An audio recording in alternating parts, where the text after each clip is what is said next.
Let's all go to the lobby. Let's all go to the lobby. Let's all go to the lobby to get ourselves a treat. Delicious things to eat. The popcorn can't be beat. The sparkling drinks are just dandy. The chocolate bars and the candy. So let's all go to the lobby to get ourselves a treat. Let's all go to the lobby to get ourselves a treat. You hear the screeching of an owl. You hear the wind begin to howl. You know there's zombies on the prowl. And it's terror time again. They've got you running through the night. It's terror time again. And you just might die of fright. It's a terrifying time. You hear the beating of your heart. You know the screaming's gonna start. Here comes the really scary part. 'Cause it's terror time again. They've got you running through the night. It's terror time again. Oh, you just might die of fright. It's a terrifying time. All the trees begin to moan, and the monsters grunt and groan, rotting faces full of slime. Don't you know it's terror time? And it's terror time again. They've got you running through the night. Yes, it's terror time again. Oh, you just might die of fright. It's a terrifying time.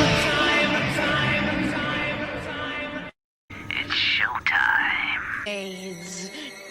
Two spades. Jack of diamonds. Jack of clubs.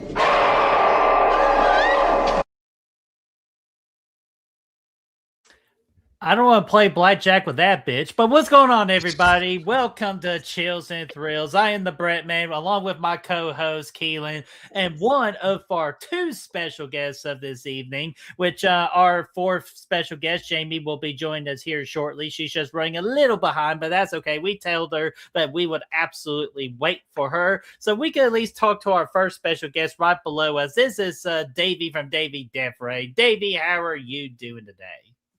I'm doing great. It's man, what an exciting weekend. Scream 7 is here, so I've been talking that a whole bunch, and yeah, doing really well. Really looking forward to this. The Evil Dead is one of my favorite movies. It's a top 5 for me. You know, Evil Dead is my favorite horror franchise. I just think it's, you know, there's something about it that's just so wild and like uninhibited, and there's like a punk rock nature to Sam Raimi's style that I really enjoy. You know, when I saw this movie for the first time, I knew what Army of Darkness was before I knew what Evil Dead was. And I'd seen bits of Army of Darkness like on USA Network, just like skimming through. My brothers were all saying like, give me some sugar, baby. Like I heard like phrases. I had no idea that they were connected. And it was actually this guy, Pat, that I used to chat with on MIRC way back in the mid 90s. And he lived in Montreal. And I told him something about, you know, he was like, oh, you should check out the Evil Dead. And I was like, blah, blah, blah. Well, what about Army of Darkness? And he's like, that's the third Evil Dead. So I went back, went to the Blockbuster, rented the first Evil Dead, made my friends all watch it. We're like, guys, let's check this out. It should be wild. We were all just like pulling our hair out, like couldn't believe how amazingly wacky and awesome this movie is. We went back to Blockbuster, rented Evil Dead 2, rented Army of Darkness, and stayed up all night watching the whole trilogy all together for the very first time. And this movie changed the way that I looked at movies and film and like what was possible and what people would do with movies. You know, every other movie I had seen was just like a movie, you know, and then Evil Dead, I was like, fuck, dude, like all the rules are broken. This is like, this guy's like creating his own way of making film. You know, there's just something about it that was so stylistically awesome. and punk rock. So thank you. You can tell I'm excited. I just had to get that out. I'll shut up the whole rest of the time. No, you No, all you good, won't. man. I love the passion. I see the poster right behind you to the right of you there, The Evil Dead. So we knew we made a good choice having you as one of our special guests. And yes, that nice little gift I saw on a very cool eBay website with one of my friends. Yeah, I'm sure you met her at the Real Horror Awards when she did her presenter video of Odd Sam. That's from her eBay store. I keep on saying Etsy, but it's from eBay. So that's from her eBay store. In fact, she does those with a bunch of very popular movies. Yeah, guys, Brett sent me this. I got 2,000 subs on my channel, and Brett was so sweet, too sweet. Sent me a card, a congratulations card, and this screenplay. Very, very gracious gift. Thank you, Brett. Totally unnecessary, but so sweet. Thank you. Oh, absolutely. I'm glad you're a better man than I am. I try to be. But before anything, I'm a bad co-host here. Keelinn, how are you doing today? I'm not even a co-host today. I'm just a fly on the wall. I'm here to soak up the vibes. But I'm doing I know. well. I screwed up. I always try to do the special guest first, and then I deal with us. But yeah, so Keelinn, all good, my friend? Yes, sir. I'm doing well. I'm doing good. What about you? No one's asked how your day has been. So oh well, who gives a shit about me? But like, but no, I'm good. I did a stream earlier, just doing some of my spoiler thoughts for Scream 7.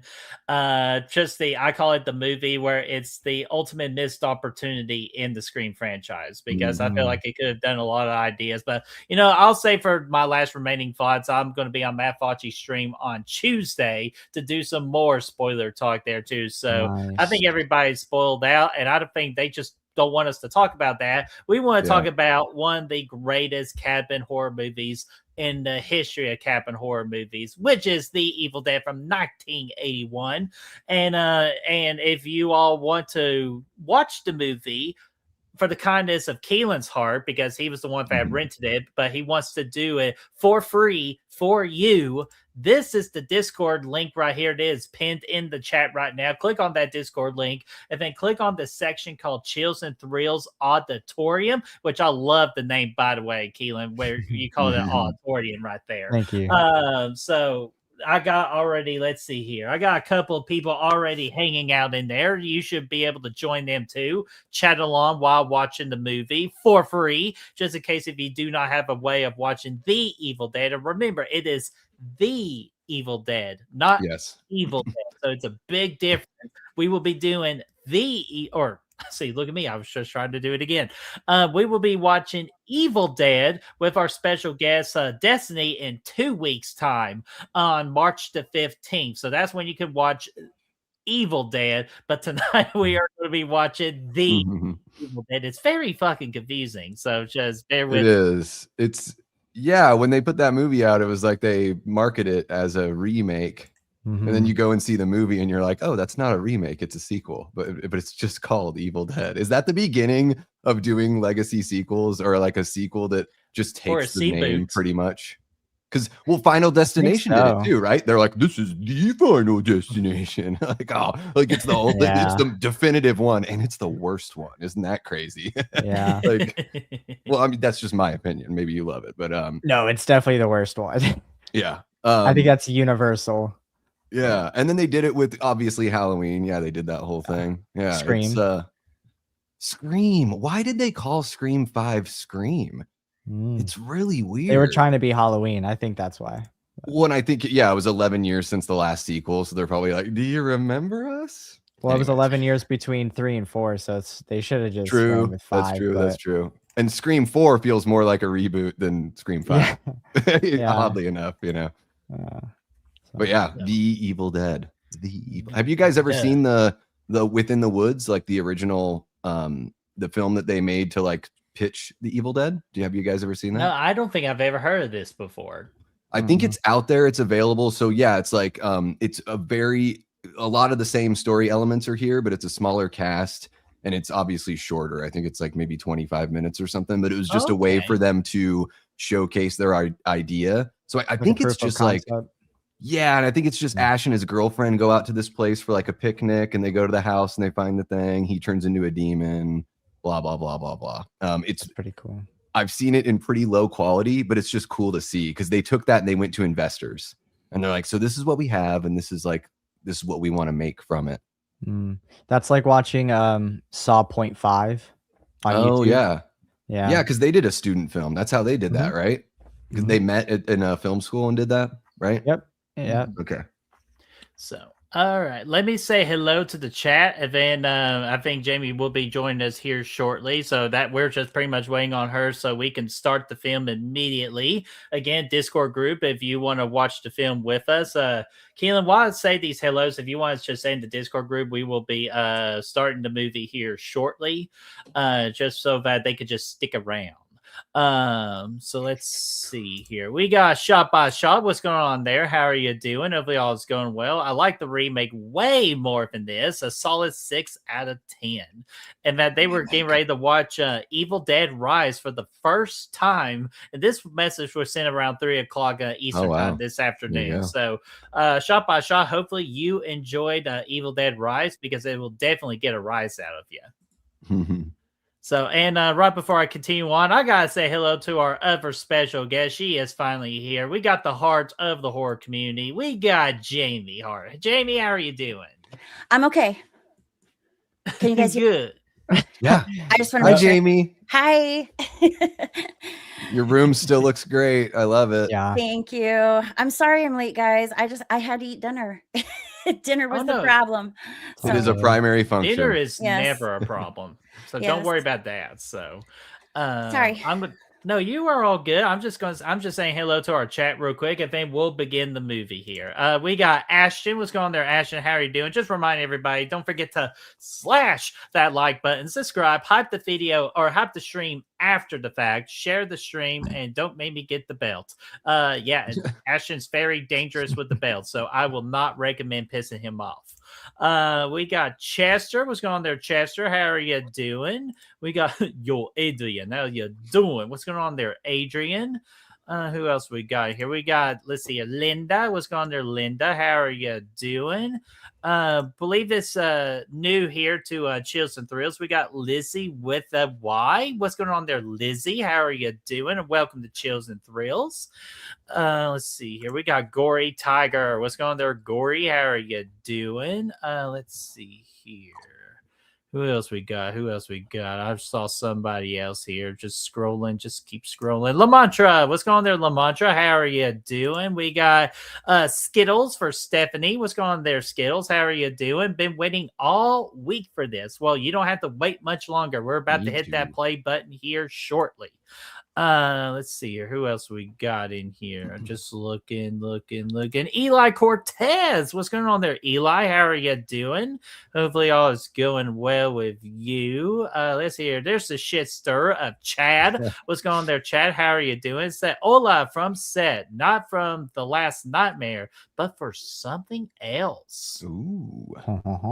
Wonder what that is, because I know they're getting ready to start The Last Nightmare Part 2 filming here in the next couple of weeks.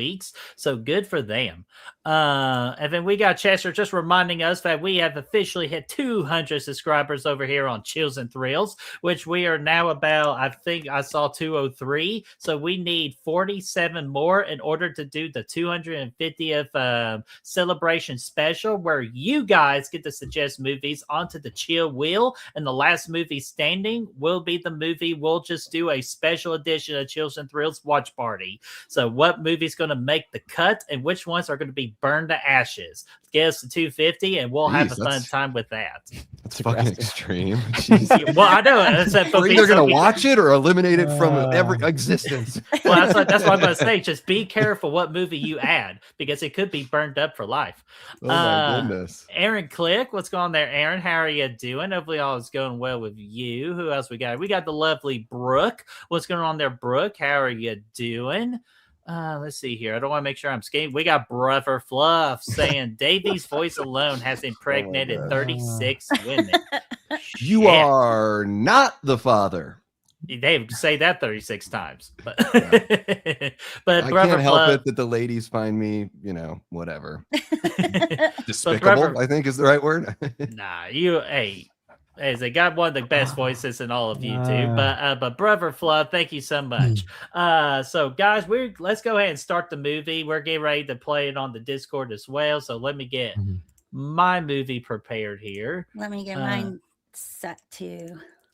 All right, I'm going to be playing it at 5 seconds for me, but that's for the fact I got to manage this clock right here. This is where the clock is officially going to be tonight, but don't worry, it is still sponsored by Kill the Credits, which is my YouTube channel. You should absolutely be subscribed to them. We had a really good time last night doing the Scream franchise ranking, a very long and in-depth discussion of those rankings, but it's still a great listen. So his links are in that comic section or in the description down below, along with Davey and Jami's social media links are in that description down below. Be sure to subscribe to our 2 awesome special guests. So, gentlemen and gentlewomen, are you ready to rock?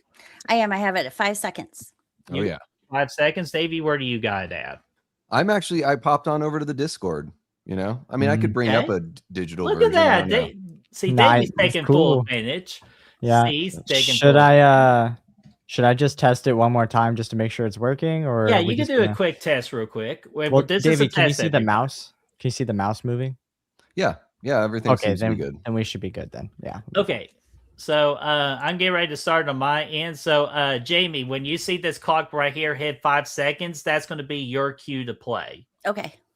Okay, so we're going to do this. And I got to say hello to Joel real quick from the Dark Room Reviews. What's going on there, Joel? How are you doing? Joel. Hopefully all is going well. We're getting ready to hit play right. What's the Discord for? That's a great question because on the Discord, it's the Goodwill Hunting Discord where we hang out, talk about horror movies, horror news. We share our rankings, share our collections, share a couple maybe inappropriate jokes every now and then, but just all in a good spirit of fun. But for what we have as well, this is Keelann's inspiration due to Davey's Discord group, that we have a Chills and Thrills auditorium where we're going to be showing the movie we're watching tonight for free. So if you do not have a copy of The Evil Dead, head over to the Discord, to the Chills and Thrills Auditorium, and you can watch along with other members of the Discord group while also listening to our accounts of the movie as well. So that is what the Discord group is for. So I'm getting ready to hit play, and we're going to hit play. For me, that is, I'm going to hit it in 5, 4, 3, 2, 1, and play. And so, Jami, you're going to hit play now. A Renaissance picture. And I totally forgot to hit play on my movie here. So I got to get it to like at least 40 seconds here. But I know what goes on here. It's the epicness of the camera angles that we get here. Yeah, this is just the ingenuity of the Evil Dead, I think, is like one of the most important parts of the movie. I don't know how you feel, Jami. I know you're a huge fan like I am. There's just something so endlessly like creative and about this movie and the way they made it, right? Because they're just walking through, just sifting through the swamp with this, made up Steadicam, right? They just created the Steadicam with like 2x4s and strapping a camera to it. Just DIY all the way. Yeah. Oh, Keelinn, can you turn it up a tad on the Discord group? Just a tad. Did. Also, if you guys want me to turn off captions, just let me know. Does anyone know if this is a real song? And during the time where they have to make up their own songs, like kind of like what Halloween 1978 did. I don't know if it's a real one. I'll look it up right catchy. Now. It's really catchy. Gone 6 Are you guys hearing my audio? I can hear somebody's. Oh no, I don't. What about audio or voice? I hear your voice. I don't hear the movie, Jami. Okay. I just hear the movie through my headphones here. Yeah, I can hear somebody's audio. I have mine off. So. Oh. Yeah, I'm only hearing my movie. I have subtitles on. Mm-hmm. Yeah, I got subtitles too, just so I can listen to you all while also watching the movie as well.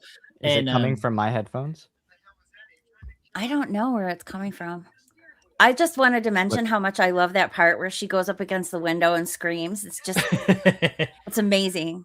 I love that.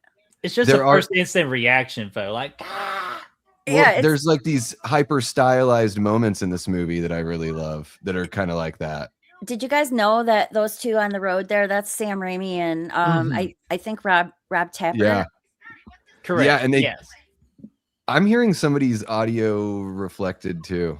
I wonder and if it's mine because also my mic was playing through Discord earlier and that wasn't like that before. Okay. Then that's probably it, but we could try to I figure don't that know out as the why. movie progresses. And Tia, I see you in the chat. Let me get a little hello to you. What's going on there, Tia? How are you doing? Hopefully all is going well with you. And as our characters are just trying to find their way to this epic cabin, which I put it on the Chills and Thrills playlist under the title of Iconic Horror Houses. So that's one of the many places you can find this particular watch party, just in case if you're craving an iconic house party or at an evil house. And the other thing I'll say about this is my proudest thing I get to say about this movie. I live an hour and 15 minutes away from the original cabin from where this movie is made. That's Unfortunately, it's burnt down. Yeah. But you can still visit the actual site, and because I heard the property owner is a really nice lady, and I just still have not yet to make my time up there. But I should maybe make that a bucket list goal for the summer to see if I can just at least stand where the old cabin was. Yeah, I think. Is there any bit of that chimney left? Because I'd imagine a lot of people. I think a little bit, chimney. like I a stone. I heard that the fireplace is still there, and that's all that's left. Correct. It's Morristown, Tennessee. Yeah. Yeah, the good old Morristown, Tennessee. You're exactly right on that. Where we beat their my high school beat their high schools a lot during my time. So don't hurt me on that one. And another thing too, and I think this is the case too. I think our friend Destiny, someone like one of her fans actually sent her like a little piece of wood that actually came from that original cabin. I think I've seen her post about that. Yeah, that's way too cool. So I always like to bring that up because I'm jealous it's all get out. I wish I can give me a piece of that wood. Really? No. I mean, I'll give you a piece of that wood. I got your piece of wood right here. But right here, this shot right here is one of the most iconic in the entire movie, just because we had no idea how epic this is going to be in the history of horror. This shot right here, right before they step inside this cabin. Oh yeah, you're talking just then, simply just walking stopping. up to the house. Yeah, simply walking up to the house and getting that particular angle from the ground.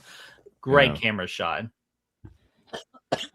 Yeah, I'm for glad being that a movie that was very cheaply made, it's a really good looking film for how when you look at movies that were made back in 1981 or they started shooting, I think in 79 or 80. This is really good quality. Especially when we get to those claymations later. Oh yeah. Well, and then when I first saw this movie, it was on VHS and they had not cleaned up the transfer, so it was a way different looking movie. Like when I fell in love with it, and I love like the cleanup because they didn't take it, they didn't do anything crazy with it. It's just cleaned up, so you can see, you really tell the kind of filmmaker that Sam Raimi is. I think even better on a cleaned up version. You can see why he became successful beyond just making like funny splat stick movies. Yeah. Oh, hold on. What do we got here from Eli real quick? Here's the digital code. What did you here we go. Would anyone like the digital code for Dogma on 4K? I could drop it in the chat. So there we go. I'll play it there real quick. So if anybody wants that digital code, go for it. I thought, Eli, I thought you sent me one. Is this a different one? Because I could have sworn, I think I redeemed the one that you sent me. Eli is a very impressive physical media collection. He sent me some pictures where I'm like, holy shit, dude. That's like, he could open up a shop, I kind of depend on Eli because I like to know what's coming out. And usually Eli knows what's coming out. I have bought a lot of things because Eli has said they're coming out. So yeah, I like that. I always call Eli the Oprah Winfrey of the YouTube community because when he shares people's channels, he goes, "I'm going to share your channel. I'm going to share you. I'm going to share you. I'm going to share you." Like, you get a link. I'm the only one who doesn't know what you're referencing. I have no idea what you're talking about. You don't know who Oprah Winfrey. Oprah used to give away a bunch of shit on her show. You get a car. You get a car. She would like surprise her audiences with like cars. Gotcha. Can you imagine that? You go to an Oprah Winfrey show and then you have to pay taxes on like a $30,000 car. Thanks, Oprah. Right. My favorite one was when she gave everybody pajamas and they were under their seats, and I wanted those pajamas big time. Man, I was so. My oldest sister Melanie was the 10,000th audience member on the Ellen show. And the producers called my mom and they're like, "We want to fly you down and like surprise her, blah, blah, blah." So like we got to go backstage and hang out. We sat in the audience and they brought her up on the stage, and then they all surprised her even more by bringing us up on the stage. And they gave us like TiVos. I got like a TiVo and a Rolling Stones CD. And I have a shirt that says "I danced with Ellen" because I did the world's worst robot in between commercials and got a t-shirt for it. That's amazing. Robot. I hate to admit this, but it's been such a long time since I've seen The Evil Dead.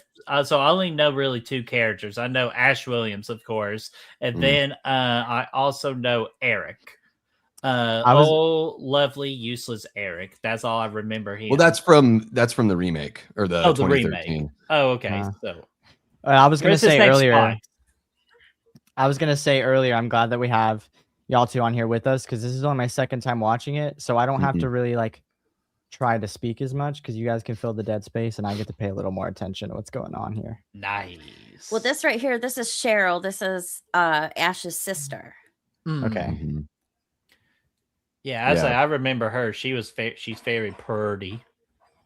She is very pretty. Yeah, Ellen Sandweiss, and I don't think she acted much after this, but she came back for the Ash versus Evil Dead show. She and Cheryl I thought that was amazing. She did a great job. Almost identical. It's wild. Like she aged very well. So when they put her in the makeup, it looks like, it looked really good. Not as good as that freaking beet juice right there. Yeah, the beet juice, and then they've got that moonshine that they've got going on as well. Hey, I'm not sure if y'all have had classic moonshine before, but us here in East Tennessee, we know how to do our moonshine. I've had like the Old Smoky brand, whatever that's called. Oh, Smoky Mountain Brewery, or horrendous. Yeah, it's the black and white logo. It's horrendous. Oh yeah, it's good shit. Tutarim. But but Davey, that's Scott, right? The male character. Yeah. When we did on Good Will Hunting, we did the top 32 most useless characters in horror movie history. Scott actually made the 32 movies. No. He did. I kid you not. Well, here's the weird thing is I don't know. So watch this movie and act like you don't know that there are other movies because it's a standalone. You watch most of this movie thinking Scott is the hero. That's the way it's all laid out, he's the lead if you don't know that Ash is the lead of Evil Dead. You know what I mean? Because Ash is bumbling. Scott is more proactive for the first like third of this movie. Yeah. And has more of that like he's the dude in charge kind of vibe, right? He's got a Harrison Ford kind of thing going on a little bit, I think. Yeah, with the hair. The actor. Yeah. All right. And who's our girl from Michigan State? That's Linda. Well, not Michigan State, but that's Ash's girlfriend, Linda. Yeah, Ash's girlfriend, Linda. Yeah, which very involved like in this movie and the opening of Evil Dead 2, which rocking out my Evil Dead 2 shirt. That's the only Evil Dead shirt I have to wear, so I got to rock this out anytime we do Evil Dead anything. Yeah. And then who's the other girl? Which I'm pretty sure that other girl is the one that doesn't get a nice ending in the woods. That's Cheryl. Cheryl gets the tree thing, and then it's Shelly. Shelly is Scott's girlfriend. Yeah. Oh, okay. Sorry, I'm just trying to do a recap. But damn, you tell me Cheryl gets the worst of this movie? Damn. Yeah. That's not fair. It should be Scott. Well, I mean, none of it's fair. They all get. I mean, I think that's what I love about the Evil Dead movies is there's not like sensibility as far as like what should happen and what should happen is like all of that is like the conventions are thrown out. And I think that's what I really love about Evil Dead. I don't need every movie to be as wild as Evil Dead is, but I'm sure happy that movies like this exist. Okay. So let's go ahead and get to that topic, because this is pretty much the most important topic of anything Evil Dead, and because it separates the fans of the Evil Dead franchise into two categories. So I'm going to figure out whose category is who. Are we a serious Evil Dead fan, or are we a fun Evil Dead fan? So let's go with ladies first. Jami, what type of Evil Dead fan are you? I'd consider myself both. But if you had to choose one, fence sitter. If I had to choose one, I'd have to say serious. Okay, because I was getting ready. My next trick question was going to ask you what your number one favorite Evil Dead movie is, and that would have told me a lot. Definitely. Oh my gosh, Evil Dead 2. Sorry. See, Dan Gummis, said that kind of tricks me now, because you said serious, and your number one is like one of the most silliest ones in the franchise. Oh, I think that Army of Darkness is by far the silliest one in the franchise, and that is probably the one I do have the most fun watching. But I think my favorite one to watch is actually Evil Dead 2. That was the first one I saw in the theater. And I hadn't seen, I did not see this one in the theater because obviously I was too young. And the only reason I even knew about this movie was because of Nightmare on Elm Street. And I saw her watching that on Nightmare on Elm Street. And I said to my mom, next time we went to the video store, that I was going to rent this. And I did. This was one of the actual first movies I ever rented from the video And store. I don't even know if the original, I don't even know if this had like a real wide release, right? It was probably a pretty small release. Yeah, and here's a trivia question since you spoke upon it. What state got the very first showing of the Evil Dead? I mean, I would guess Michigan, because they're from Michigan. Bingo! It is from Michigan, and actually, it's from Detroit, Michigan. It got the honor to play Evil Dead for the very first time in 1981, and then I think this got the theater release in 1983. So that's what this movie is. Well, and another little fun fact, another little bit of trivia at that screening, it wasn't called The Evil Dead. It was called Book of the Dead.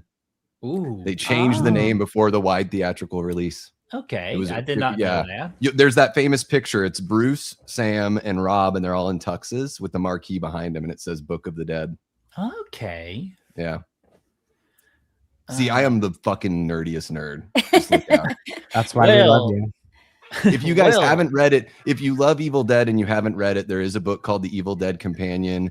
It's a very easy read. It's not a super serious book or anything, but it gives you a really cool background on Sam and Bruce were making movies together as kids, like just little Super 8 kind of things, and with Sam's brothers and stuff too. So it goes back to like them meeting when they're like 11, 12, 13 or whatever it is, and how they had this congruent dream that they made happen together. And it's really insightful about especially the making of the first 3 movies, but really a heavy emphasis on before this movie and this movie. Oh, and I'm not sure if you saw in the background, we had a movie poster of The Hills Have Eyes from Wes Craven from 1977. Yep. And that's the reason why she's watching The Evil Dead and Nightmare on Elm Street, because we're doing that with each other. Like Wes Craven. Kind of like the same. Oh, go ahead. It goes back to The Hills Have Eyes, right? Because there's like a Jaws poster, a torn up Jaws poster in The Hills Have Eyes. Yes. And Sam Raimi saw a Wes Craven interview where he's like, well, that's because Jaws is like pop horror and like my movie's real horror. And Sam was like, your movie's real horror. Evil Dead is real horror. Oh, man. Yeah, it's pretty awesome. All right, let me get some comments, and Davey, I'll get to you with that very important question I have, but I didn't want to just ignore the chat. Linda asked earlier, did she draw the SpongeBob? Oh, Patrick. Caveman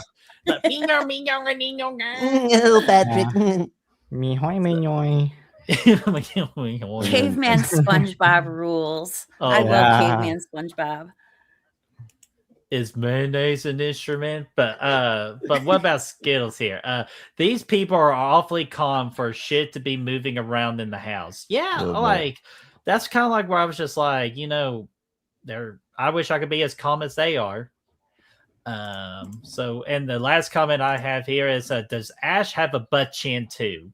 Yes, Yes. Always a very important question. he does. So, all right, and now, Davey, we go on to you. Are you a serious Evil Dead fan, or are you the fun, jolly good Evil Dead fan? I mean, I celebrate them all, obviously. When I first got into the movies, Evil Dead 2 was my favorite. And then the more and more I watched them, the more I realized that this movie is my favorite. I like the serious stuff more. Not for any. It's weird. Like I don't know what it is. I just think with the serious side, they get to push the gore a little bit more. And Evil Dead is a franchise that one of the things I go to is the creativity and the boundary pushing with the gore. So yeah, I thought the TV show was really good and all that stuff. So I really like that Evil Dead 2 flavor. And Army of Darkness is hilarious. I love stuff like Dead Alive, which obviously took a lot of inspiration from Evil Dead 2. Mm-hmm. But yeah, give me the serious stuff. I saw Dead Alive in the theater. Oh my god, It was so bloody. It Yeah. was the goriest thing I'd ever seen at that time, and I loved it. It was awesome. It's still got to be up there as far as movies that aren't just like 50-minute movies with no narrative and are just there to be exploitative. Mhm. Like Yeah. it's got to be up there. Same with Evil Dead 2013, I guess. Oh, that is such a brutal movie, but I love it so much. Mm-hmm.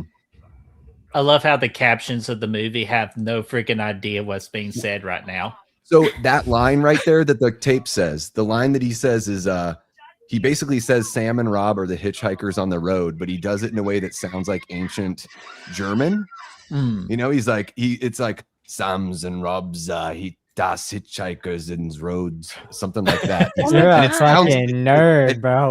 It's a reference to that exact thing. Yeah. It's supposed to be Sumerian. Okay, there you go. But yeah, and it's just Sam Raimi, just a silly fucker.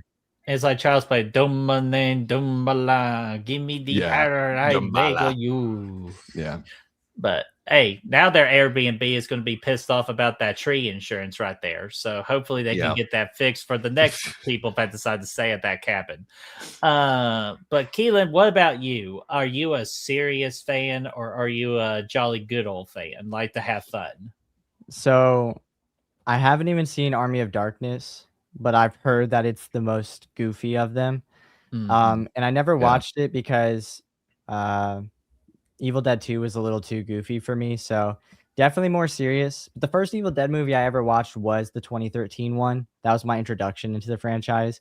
So going from that and then trying to watch the older ones, it is a little bit hard to like damper your expectations. But I mean, I'm always for more. I'm not really big on like campiness. I got to be in a very specific mood for it. So overall, serious Evil Dead is probably my go-to. Nice. I'm sorry. Go ahead. No, go ahead, Jamie. No, I was just gonna say always the privilege. That box right there that he's holding. Are you guys around that part, right? Yes. That is an Avon box, and that necklace came from Avon, and I used to have that necklace as a little kid. Oh, damn. And it's a gold necklace, isn't it? They spray painted it silver. For the second movie, they couldn't get one like it. They because Avon stopped selling it, so they did find one similar and then spray paint it silver. Yeah. Okay. Or vice versa. Because I think there's a shot here where you can see when they're holding it, you can see some of the paint has come off on the finger. So even more nerdy shit. Like, Could somebody explain to me like why, like what happened between Evil Dead and Evil Dead 2 that it's like a redone version? I never knew why that happened. So. It was I'm sorry. Oh no, I was gonna say the story I've heard is that like because they didn't have the budget for the original vision of the Evil Dead they wanted to make, and then when they finally got the budget, Evil Dead 2 was technically the first Evil Dead they wanted to make, but they just only can make it from the budget they had. That's what I've always heard, but I'll let the experts speak next then. That's 100% right. Yeah. It was the 80s and things weren't like reboots and stuff weren't really a thing, but this is the first time that I ever heard of a reboot when they did Dead by Dawn. And I was excited because I was like, well, finally I'm going to get to go see, the this movie in the theater. But it is a little different. It is different. Because they did the similar thing with Return of the Living Dead, and then part 2 is basically just like a redone version of Return of the Living Dead. So here's the story that I've always heard. I double checked just to see if I could find it. So Sam Raimi he didn't own the rights to this movie. So they made this movie, but they didn't have Renaissance Control. Pictures or whatever it was. They didn't have control, so they were able to, since he wrote it and everything, they were able to like, kind of show a condensed version of it. Okay. But yeah, that it's similar. It's very same as to why, like, when in Ash versus Evil Dead, they had a similar conundrum. They like couldn't acknowledge Army of Darkness because Universal owns Army of Darkness. Yeah. So when they did Ash versus Evil Dead, they talk about, it's funny because now Sam has gotten the rights to the original Evil Dead, so they're able to reference the first 2 movies in Ash versus Evil Dead, but not Army of Darkness.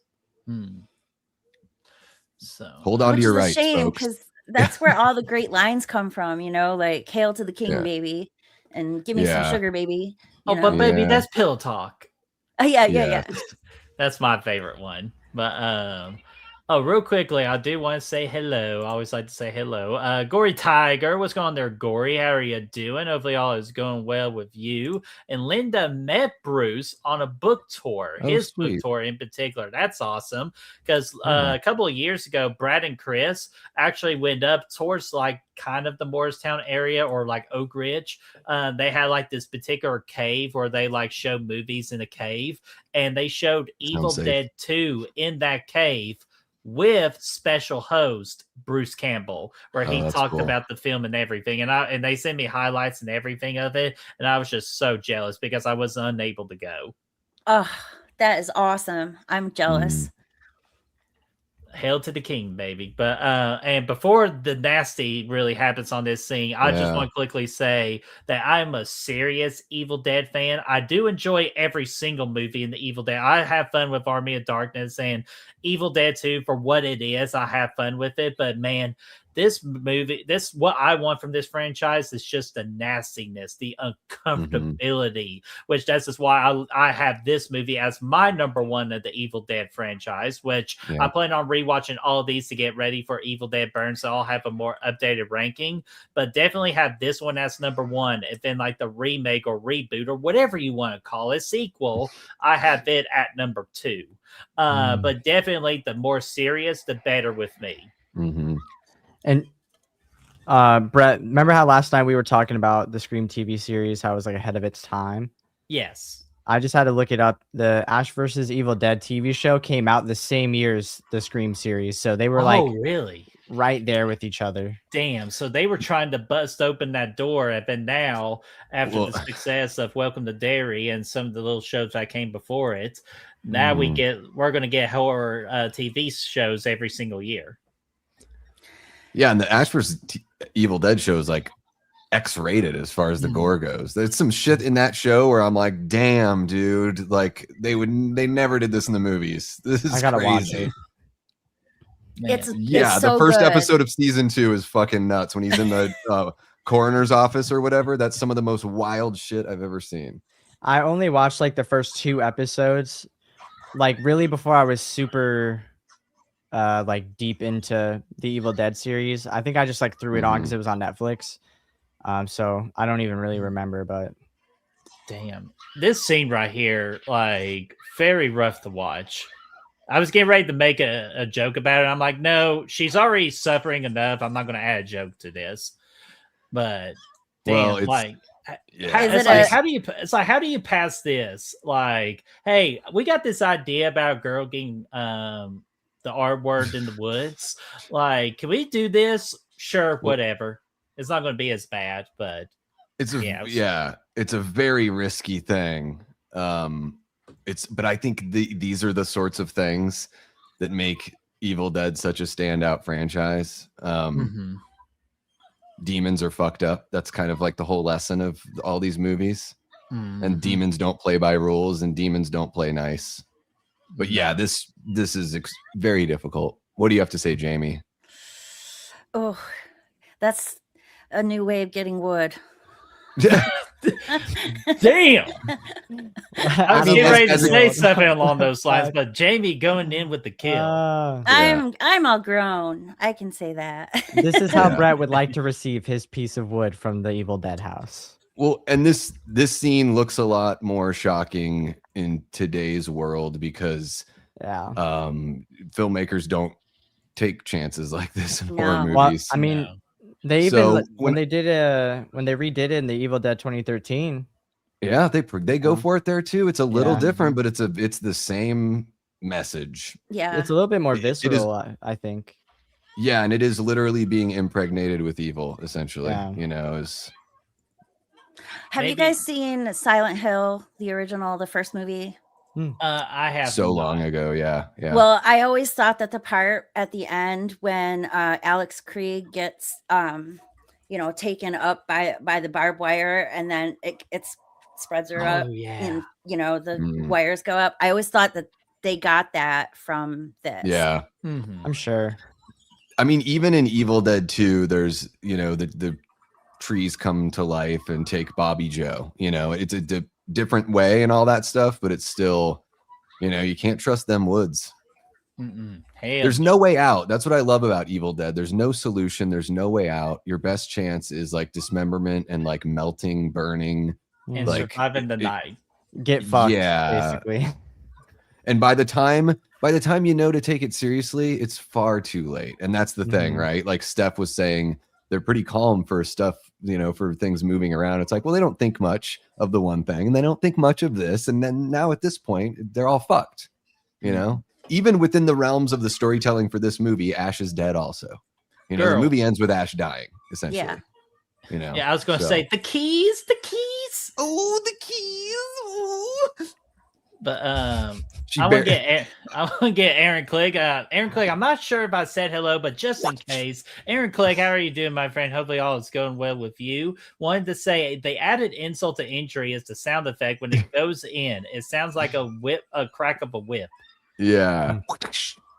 There's a shot here that they have like from underneath shooting up. I don't know if yes, this shot right there.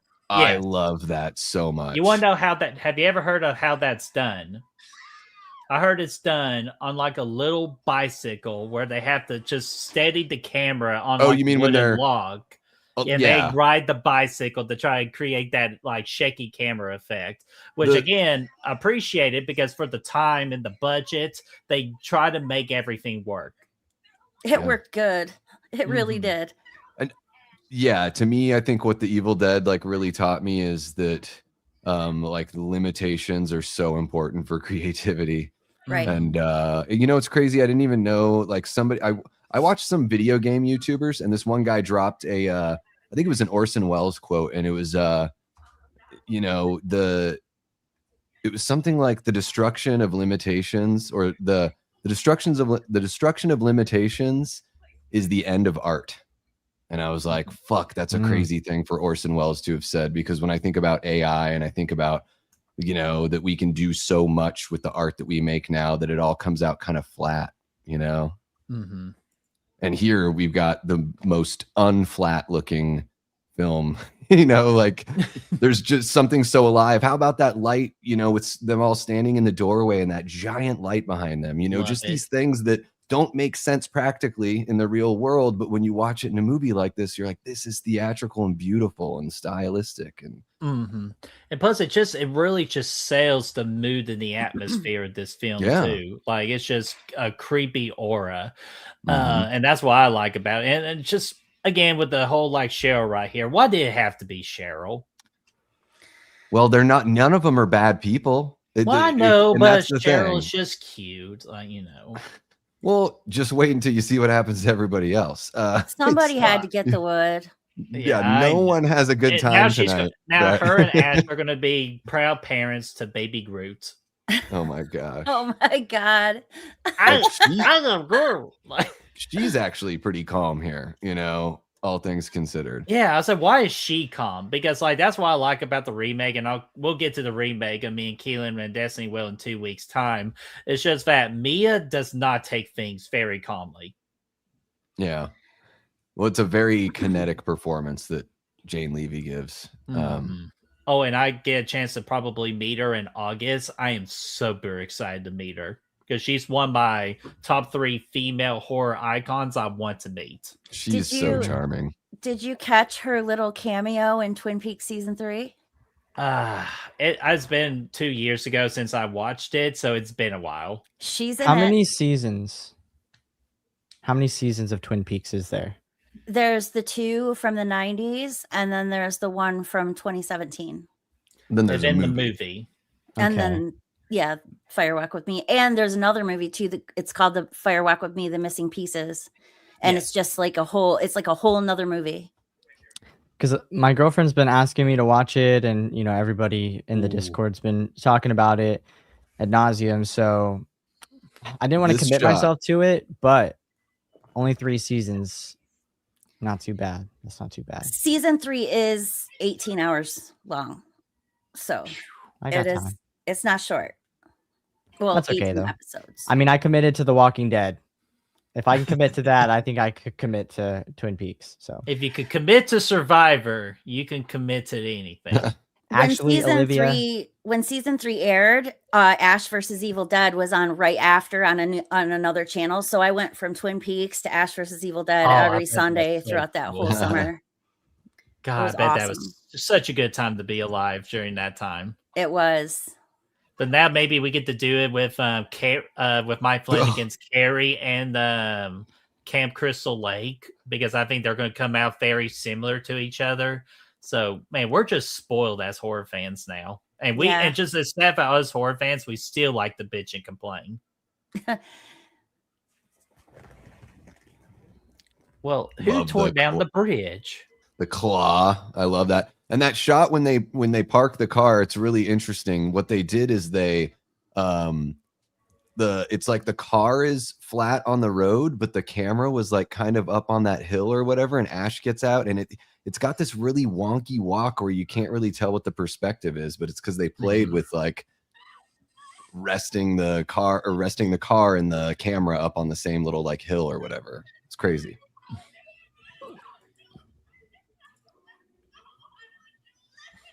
Damn, Cheryl, quit beating up on your brother. This is Yeah. But man, And another that's thing I a love really too good is just shot. the smog, like the fog. I love Yeah. the fog. It's just it fits to this atmosphere so perfectly.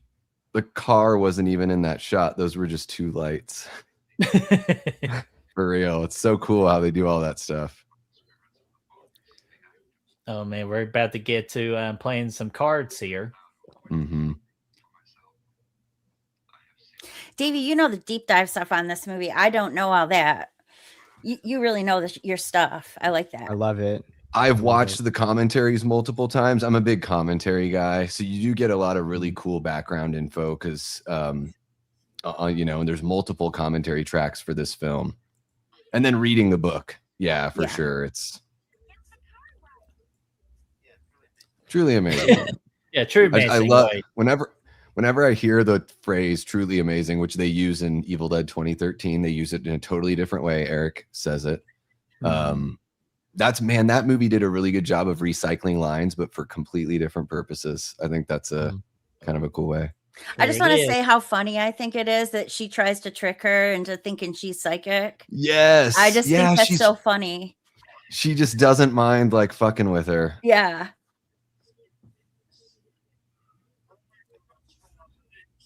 slumber. Yeah. Is that his sister? Mhm. Yep. Okay. I love that. You will die. Yeah, and it had to be the sister if you need the creative stakes for your movie. Mm-hmm. Even man, what's getting ready to happen here? Oh, this scene right here. The first time I watched it, I had to press pause because it yeah. freaked me the fuck out so bad. This was when seeing this happen for the very first time was like a Because wince away from the camera moment or away from the Oh, TV. yeah. It was like, oh, Well, this created my fear of pencils for the longest time. Like I would had nothing to do with pencils after watching this. there's something about the way it moves around that just feels real to me, that sells the effect. Watch when it goes into her ankle and then the movement is ugh.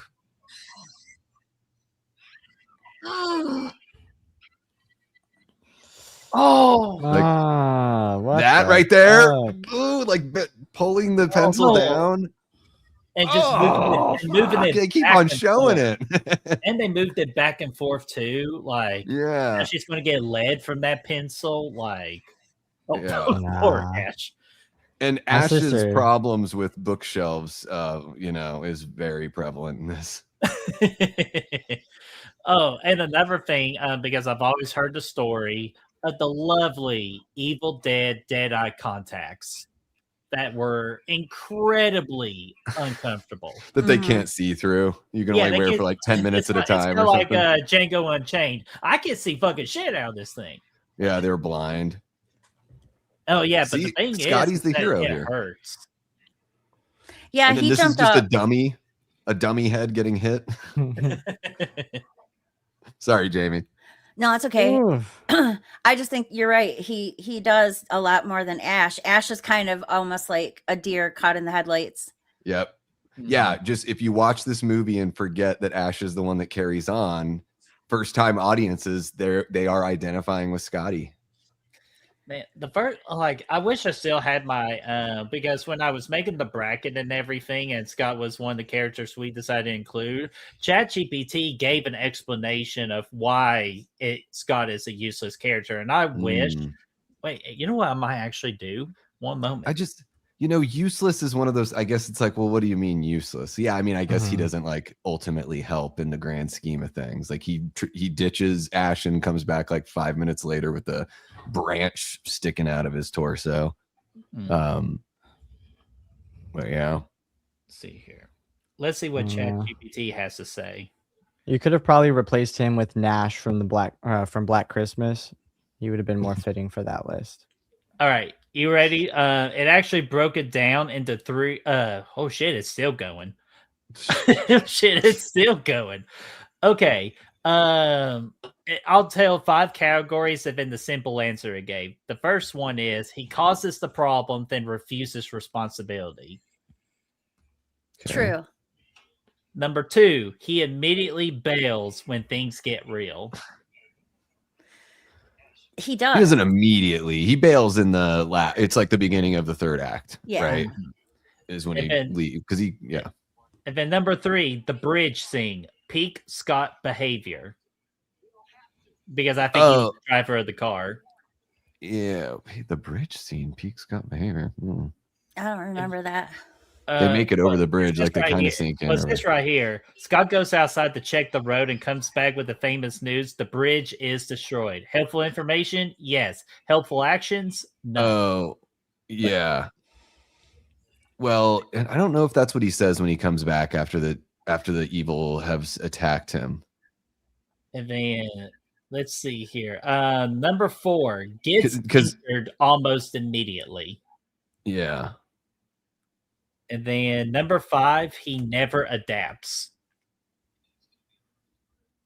And then it says the simple answer is this: Scott isn't useless because he's cowardly. He's useless because he never transitions from normal human logic over to horror survival logic. Ash adapts, Scott refuses, so the movie turns Ash into a hero and Scott into the example. Yeah, Scott is a very like selfish guy, and we get that from the very beginning, that he's the cocky, brash, selfish guy. But he doesn't go and check out the bridge. It was Ash and Cheryl that check out the bridge. So I think that's where is confused. It messes up a little bit, but definitely the first 2 I remembered it being accurate. He comes back, he leaves, and when he comes back, he's like, Ash, the trees. Don't you see, Ash? The trees, they're alive. He like goes through that whole thing. So he doesn't even make it to the bridge. He gets attacked probably a lot like Cheryl, but maybe not up the butt or anything like that. But he up the butt. What in the butt? And real quick, Aaron says, no, stop using ChatGPT. Yeah. It's AI. No, and I get it. And we can have like a whole big conversation about it. But my quick take on it is with great power comes great responsibility. Just use it responsibly, and it's not as bad. Mm-hmm. But if, like, if Nice. you I look- like if that. you That's a use it- Spider-Man quote when we're watching a Sam Raimi movie. So that I really, had to. I had to reference Spider-Man and Sam Raimi somehow on the stream. I like it. I love these like handheld shots here too that the movie's got. Oh yeah, just going back and forth. Yeah, like I wish we could go back to this kind of camera like quality, like just control of the camera. And that's why I love James Wan. He's like this modern day version of knowing how to use the camera. Yeah, I mean, I still see it from time to time. I'm trying to think of like a good example. It's tough to think of it in the moment, but I still do see Jordan some Peele's good like pretty solid. handheld. Like not everything needs to be handheld, but it's cool for to bring some intensity to moments like this. Right.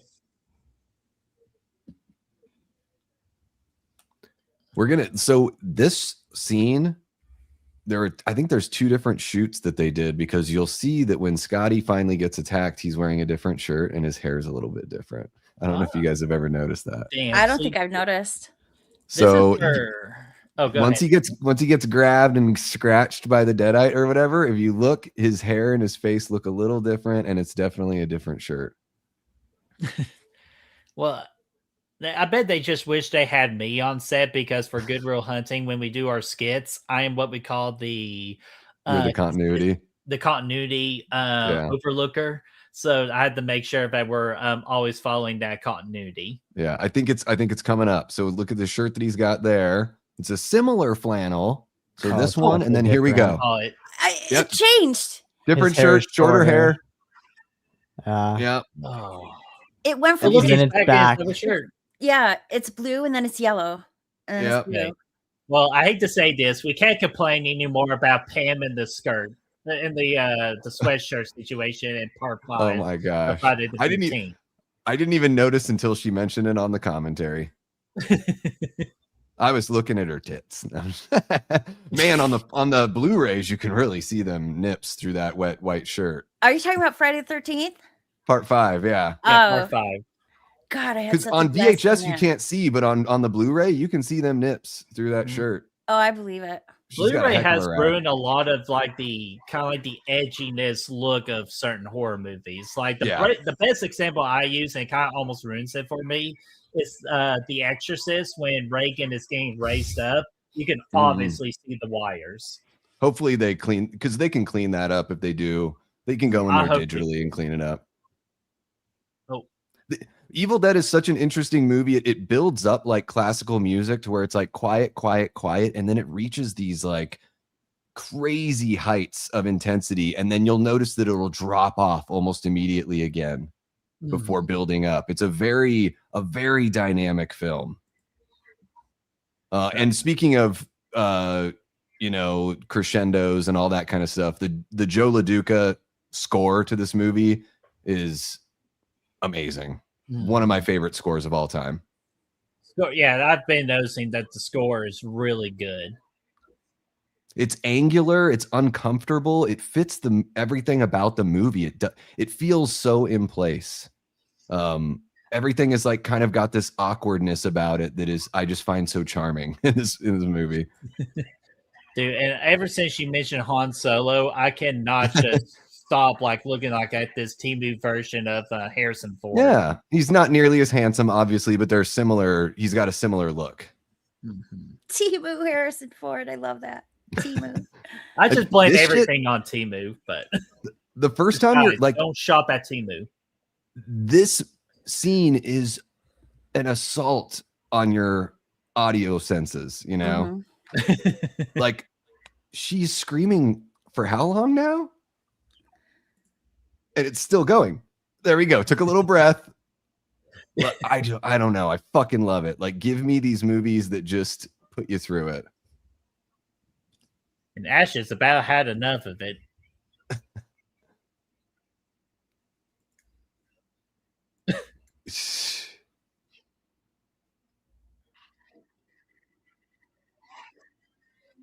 God, this is so like again all these practical effects right I here. hate this part though. The milk. Yes. I have a thing about milk. I can't. Did that develop from Alien from 1979? Where the android. No, it developed from my brother Mark dumping a sour bottle in my hair when I was 5, and I cut my hair, and my mom smacked me super hard. So I have a thing about milk. Damn. It's not the milk. Understandably so. It's not. It's not the milk.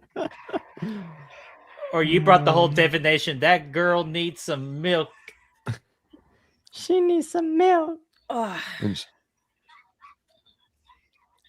Oh man. But yes, because just this is very telling right now. I'm with Stephanie Skittles here. The makeup effects are awesome. yes. Yeah. Yeah, really well done with a small budget from 1981. Ooh, that was a good blood splatter right She there. just falls like, yeah, that is. Oh, now we're seeing It's back. the different shirt, the different hair, Yeah. and then Different this, socks damn it. too. Different Yeah. socks. How does he have the ability to do that? it's amazing. The shot of the blood drop, going down the So camera. good. I don't think that was Oh, planned, or no, I think that was. Gosh, I think it was a suggestion of one of the producers that was like, I want to see blood going down the camera. Hmm. And I'm he was glad like, they oh, did well, I'll that. just have it. Yeah. Because I'm Now a fan of it, because it also reminds me of James Bond GoldenEye for the Nintendo 64 for when you die. Oh, the yeah, blood when just- you die, they do that, yeah. I This is all definitely- really, people just under the floorboard sticking their legs and arms through. It's a really Mhm. creative little thing. Sorry, I Keelan. see what. No, you're good. You're good. I see what you're saying now. With Scott having like main character energy, because Yeah. Ash is up to this point. Ash is for real useless. He is just too afraid to do anything, and He's sidelined. He is Yes. he is like catatonic right now. He can't Yeah. even. Yeah, he's like, we can't bury her. She's a friend of ours. She's like in a denial of the whole thing. mhm, But, Scott just handled business. Yeah. God, that head move, that's creepy. Just Uh, glitching. Aaron says, I like when the one possessed woman here suddenly has a wig that looks like she Yeah. has a poodle in her hair. Uh-huh. Because they probably replaced, all these actors were here for the making of this movie, but a lot of them went back to school because they were students. And it was the reason why they went from Michigan to Tennessee to film is because it was supposed to be warmer. They shot in the winter, and then Tennessee had this storm, and Michigan had record-breaking heat when they were gone to film. So they're filming in the middle of a really cold time, and they're in Morristown, Tennessee. A lot of the people went back to go to school, and then by the end of the movie, I think it was just like Sam Raimi, Bruce Campbell, and like a couple stagehands. So that's why you see all the people, like Cheryl by the end of it is replaced with like Ted Raimi, Yeah. dressed up as Cheryl. Yeah. So I wouldn't be surprised if Shelley there, if that was a fake Shemp as well, which fake Shemp is a term that Sam Raimi uses for when they have somebody replace another person. And in a and movie. the Shemp thing comes from the Three Stooges. Yeah. Because they replace Shemp so many times. Mhm. Yeah. See, that's all the new take Scotty stuff that they're showing. That's the different shirt and the shorter hair. Yep. Mhm. Oh, his hair definitely changed. I was like, Yeah. damn, he Yeah. cut his hair during all this? I love. Oh, look, Scotty's there like, she's your girlfriend. You deal with her. I'm like, that. I guess that is a college-aged man thing to say. Like when you're like 20 years old, you're not like, Even though he bouncing, this is where it's like, yep, I took care of business. I'm out here. Peace. Yeah. This is reminding me a lot of Cabin Fever as well. I wonder if Eli Roth took any sort of inspiration. Oh, you would I- think you have Definitely. to. Yeah. Yeah, I do it right. Which we'll get to some Cabin Fever to conclude Cabin Creeps this month too, which we're going to have fun with that one because Brad and Chris on Good Real Hunting, my fellow co-hosts on Good Real Hunting, they will be joining us on me and Keelinn on that one because they excited. love talking about that movie. Yeah. Mm. Dude. Oh my God. Cheryl taunting. The It's eyeballs. one of my, yeah. Ugh. I love it when she keeps on doing the, once Linda sort of wakes up and she taunts like, Ash after. You're not gonna leave me down here, are you, Ash? Or what, all that kind of stuff, like Mhm. that's one of my favorite things about the Deadites is the taunting. Oh, that's cool right there. That's a crazy animated effect. Is the movie paused? No. No. No. Okay. But I was going to say, yeah, move the mouse if you haven't in a while. I literally I just did a Okay. second ago, and then Tia's message came through at the chat. Because I was remembering. I was like, move the mouse. Oh, Mhm. duh. I'm not watching it through that. I don't know why it said that. Dirt. It's all good. Damn, Scott didn't make it very far. He got fucked up, and it's crazy. It looks like I thought it was a rib for the longest time sticking out of his stomach, but it is just a piece of like a branch sticking out of his stomach. And then, of course, we get possessed girl over here. We're gonna get Yes. so It's creepy. so good. Maybe Tia's ahead of us, and that's why she said unpause. No, I think they're saying okay. pause because of they're talking naughty talk. I think it's I think they're doing a pause as a like when Brett said he girl, wanted a piece hold of the up wood. with that sexy talk because Tia said y'all ought to see my hair after a romp. And Ashton says Tia pause, and then Tia says patiently waiting to unpause. You know, reading is a very important skill. Everyone should have it. I'm leaving my. Oh, go ahead. Are you guys seeing the bone sticking Oh, out I of do see it Scotty's now. wrist, too? His wrist has got a bone, and then Yeah. you'll see one in his abdomen as well, like in his side, kind of. But he got fucked up, and I do love. I'll say this: like the Deadites don't all look the same, and I really like that too. They kind of have like in the more like Evil Dead 2 and Ash versus Evil Dead, there's a more consistent kind of look with like the Deadites. There are like other creatures as well. But I love in this first film, and I think in the 2013 film as well, I love how the Deadites just all kind of have a little bit of a different vibe. Like Linda's got the upside down eyelashes. Have you noticed that with her? Oh, I got it. So she's got like doll makeup, but it's like upside down kind of eyelashes. And then of course Cheryl looks totally, whatever she is. Oh, dude, the blood coming out of his. Scotty's having a rough day. I just love Ash's reaction right here. Damn. Ugh. Sometimes you gotta smack a bitch, Sean Connery watches this and he's like, yes, that is correct. Does Wayne Brady gonna have to choke a bitch? Like,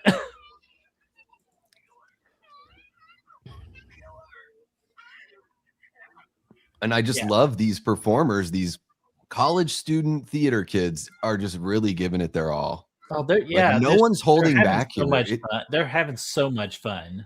Yeah, and even though we didn't see a lot of these people after this movie, like hats off wherever you guys are. Like, thank you because you gave it your all and made one of the best movies I've ever seen. And could you imagine if they had like the 4K like iPhone 17 trying to shoot this movie? Oh yeah, that's the thing, right? Is like we make things now and they're so like sanitary and like they're so clean. It's like sometimes it's good to have a little dirt. Like I like listening to records that sound like bands actually sound if you're standing in a room with a band. God forbid an album doesn't sound like it's recorded in space or a movie doesn't look absolutely pristine, But, that's what I'm hoping we get from like Evil Dead Burn and Evil Dead Wrath is I do want to see like a visual grit to the film. And the Evil Dead Wrath little title card that we got, did you guys all see that? Yeah. The title card for Evil Dead Wrath makes me feel like we're going to get something that is going to feel Grindhouse for that one. That will be. I definitely felt 2013 vibes from that little like title trailer thing. But I definitely read the synopsis of Evil Dead Burn for a freaking cemetery or like one of those what do you call it? Not a morgue, but where you go like burn mortuary. Crematorium. Yeah, crematorium. Yeah, like that's where the setting's going to be. Where'd you see that? Or here, let me. I don't want to know. Let me look real quick because I know there's a better term for it. Well, no, I haven't seen like a synopsis yet. Like, you haven't? Okay. Official for it. And guys, you might see my clock gonna be small here, but it's because I got access this. Dude, small clock. Yeah, dude, Brett's got such a small clock. He's got like a baby clock. Dick up you all. Give me a minute. Called fun size. Tiny clock syndrome. Am I right? I've been called fun size. Same. Well, I've been called petite. Petite. Let's see here. Yeah. I don't remember who it was, but Nick from Lost River Drive, and somebody mentioned me, and he goes, "She's super short," because he met me at Scarefest. You might be cool. taller than me, Jamie. I'm You 5 might be feet taller. tall. All right. I'm Literally. not that short. What's up? What's up? There have been a couple people I've met where I've been surprised at how tall they are or how short they are. Usually it's tall. Yeah, dude, I met Cody Leach and I was like, holy Yeah, he's really fuck. tall. Cody What the Leach is really hell? tall. Darren from the Slaughtered Lamb movie podcast is like 6'3". That surprised me. Damn. I thought Frank was going to be like super tall because he looks like he's going to be a really tall All in guy. buff.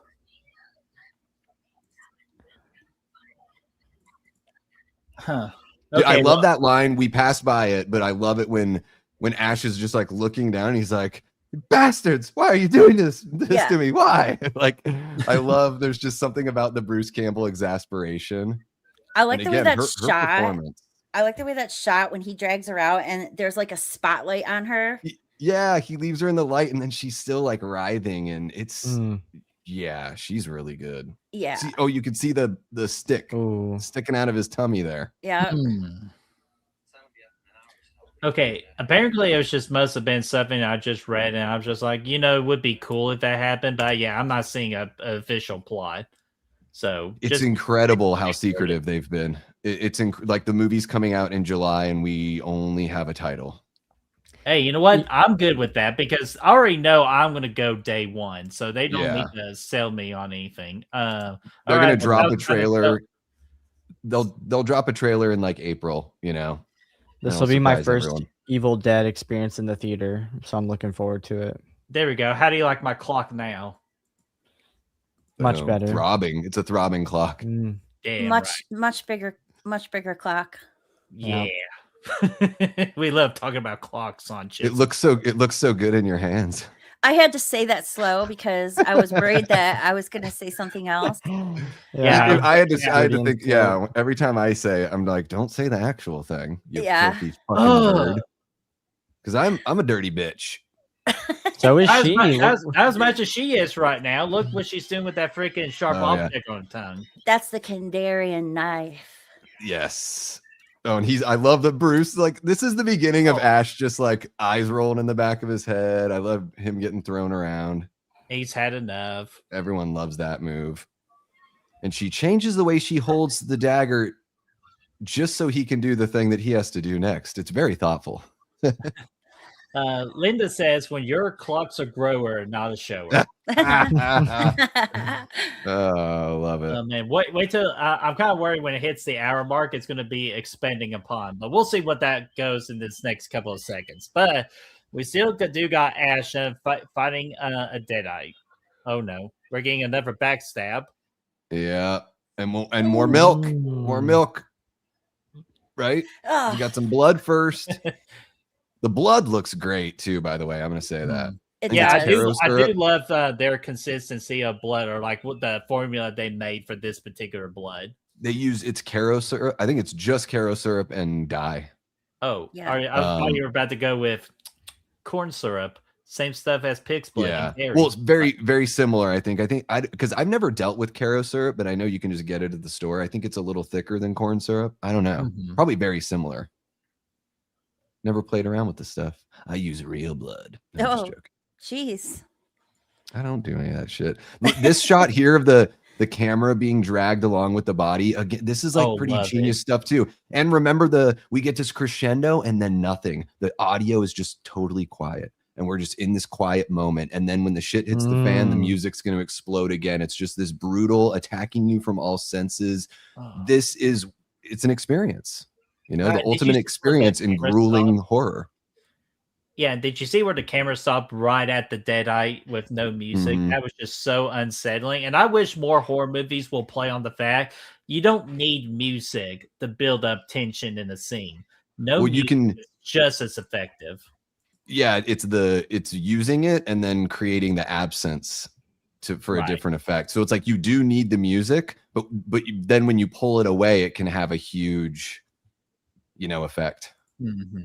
And yeah, I agree. I love Cheryl being in the background the whole time because she's sort of the impetus for everything as far as like spreading all the Deadite-ism, Right. And I love that she gets to watch, and then at the end, she's like the final boss. You know, I really dig that about Cheryl. He can't do it. Yeah. He's such a, and he just has this problem, dude. Ash has this problem. Beautiful lighting, by the way. I just got to say, I mean, the movie is, for how low budget it is, let's just like hats off, because this movie looks so good. And let me get our boy Matt Facci, our fiery SOB. What's going on there, Matt? How are you doing? Hopefully all is going well. Saying, hot take, I've only seen this once and was not a fan. Fair enough. Yeah. Hey, Fair we enough. like what we like and we don't what we don't. Well, and it's weird. Like, you know, I would say Jaws is my favorite movie of all time, but if you were going to drop me off on a desert island and only let me have one, it would probably be this. Just because I would like, it would crack me out of my boredom. You know, it's like, it's so wild. I've still yet to watch Jaws, so. Well, hey, wait till the summer around July 4th. But now it's just dawning on me. Holy shit, this is the 45th anniversary of this movie. This April. Like Keelinn, April. I saw Jaws at the drive-in when I was 3. That would be such a cool experience. Yes, it was. And it's the reason I love movies. My parents told me nothing was real, and I believed them, you know? So they were like, are you scared? And I'm like, no. Yeah. I've been a movie fan ever since. Yeah, I've seen like a lot of movies growing up. My dad would he would get movies from sources online I can't disclose, and he would download them on these discs. So there'd be like 5 movies on a disc, and I would just go through each one. We'd have like spindles of them, but there's just a lot of good horror movies, classic horror movies I just have yet to see. But I've been on a mission this year. I've been running through a lot of them. Yeah, Jaws is on my list for this year too. So this scene here, you know, the whole back and forth of him looking and she has her eyes open, then closes and all that. I don't know, they did that earlier in the movie, but it was the opposite over the necklace. I just wanted to call attention to that little bit of, you know, cinematic little poetry there. What I did notice there, that Ash almost tripped, and if he slips a little, he would have fell right into that freaking hole. Yeah, he slips a little. I like that they keep those little things in there too. Oh, it's great. It's just, it brings realism to the movie. Yeah. This movie has a grit, and that is clearly a fake Shemp. That is a man with a wig on. Yeah, that person's way bigger than Cheryl. I said, damn, Cheryl got big. So it's like probably one of Sam's brothers. Yeah, like your claw. And of course, The Evil Dead is sponsored by Milk. Got Milk? Yes. Just kidding, we're not an official sponsor, but but Blu-ray, what's going on there, Blu-ray? How are you doing, buddy? Hopefully all is going well with you. Hopefully you are continuously winning your battle with the addiction to your Blu-rays. So if anybody could do it, it's Blu-ray. Be like Blu-ray, overcome your addiction to Blu-rays. That shot with the dirt, that's like a really happy accident.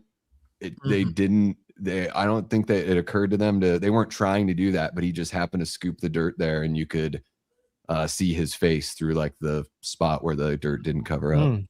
That scared me a little bit. I wonder with that if that was not the carry. Yeah. Oh yeah. I think all of this is Shemp, right? From here on out. Yeah. Oh. Just clawing at his leg like that. Oh fuck. Like, I just love this stuff. Like, this does it so much more for me than stuff like Terrifier. Like, I feel this kind of stuff. Terrifier is almost so over the top that I can't even, like, everyone's like, oh wow, the bedroom scene, and I'm like, it's funny. But like, yeah, just when she grabs it's just when she grabs like out from the dirt, that's definitely Carrie from 1976. Oh, it's got some of that vibe, yeah. Just I love, like, Deadite Linda's just a good time, you know, like just rolling around laughing. Like, I can see where she's annoying a little bit, like with the squeaky voice and all that, but I just think it works for what they're trying to do. Yeah, if you're coming to Evil Dead for a comforting horror experience, I'll show you the fucking door. Well, or to show you Army of Darkness. Sure. I wouldn't call that comforting either, really. There's some gore in that. Oh, this right here. Oh. Yeah, there's Army of Darkness. Yeah. There's the money shot on Ash Williams right there. Yeah. It's pretty not because she is humping him. That's what's going on, people. Yeah. Like, make no mistake. And is that Courtney Love? Who is that? Oh, look, do you see that right there? I did notice that. He was just covered in all that blood and he just walked. There was no blood on his face. Yeah. Yeah. Continuity. They got some things going on. I like that the door is just totally fucked now too. Mhm.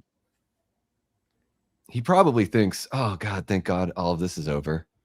Oh, shit. She got out. It just reminded me of that one actor that passed away. He was on this one show. He goes, she. I can't remember his name off the top of my head, but he passed away last year, and it was sad. What movie? Yeah, what? Oh, it was a Give TV me show. something. Man, I'll have to look at my memoriam list because I'll be able to recognize him quickly. You know, that shot when he walked through the door, I'll have to go back and look, but his hair looked a lot shorter in that shot than it does right here. Yeah, it wouldn't surprise me if all this stuff is, that's definitely one of the issues with the film because of the limitations they had. They had to I think they had to hold off shooting and come back and finish and all sorts of stuff. Yeah, and that puts a damper in a lot of filming plans too. Yeah. Because I'm sure oh shit. Oh, didn't expect that shit. Damn. Oh, good shot. Gotcha, bitch. I'm not dead yet. The door. Yeah. I like that, how he jumps over the camera. Yeah. There's so much creativity with camera placement in this movie. I think that's what started my love affair with cinematography and shot composition. Ooh. I love this. Oh, it's such a great effect. And again, I feel like just right what there, they're his able hair is to shorter. do. Yeah, it His is. hair is shorter. Yeah. But again, what they're able to do with the budget they had, Yeah. And I mean, absolutely astounding. yeah. And it's like the simple stuff. The lighting is incredible. The thoughtfulness on what they're doing with the camera is so far beyond what most movies would do. So it's like they've got all this skill and all this talent that it's almost like the limitations don't matter because they're so skilled at what they do. Mm-hmm. You know, it's like give a star baseball player the shittiest bat and he can still probably hit a home run, you know? Mm-hmm. I'm trying to remember if it was this movie or Evil Dead 2. Was there supposed to be blood on the light bulb? They do some of that, I think, in this one. They got blood coming out of the light sockets. And Yeah. the light bulb fills with blood and explodes. Yeah, and I want to say there's- this. One of my second favorite thing in horror movies is light bulbs and blood. Love it. And number one is blood in the snow. That's I'm a a weird sucker thing. when it That's a comes good to one, blood too. in the snow, or when red and white mixed together. Oh, yeah. Oh, yeah, for sure. I love this, too. Just the explosion of blood. Evil Dead, to me, I didn't even know I wanted this. There it is. until Here it is. Yeah. And it's going to make the whole room red. It's going to be awesome. Yeah, and cover your hero in blood if you can. Oh, always. This song is dope. Oh,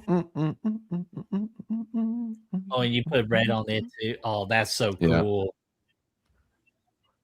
Yeah. Even though what's crazy about all this is where the blood's coming out from everywhere. I just watched the Jami, relax when I say this. Okay, I just want you to relax. I did watch drinking milk. I did watch the I did watch the Amityville Horror remake today.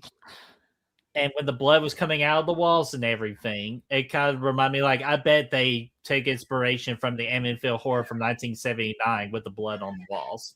Mm-hmm. So you could just tell that Sam Raimi was a fan of the horror genre, taking a lot of inspiration of all these horror movies that came before.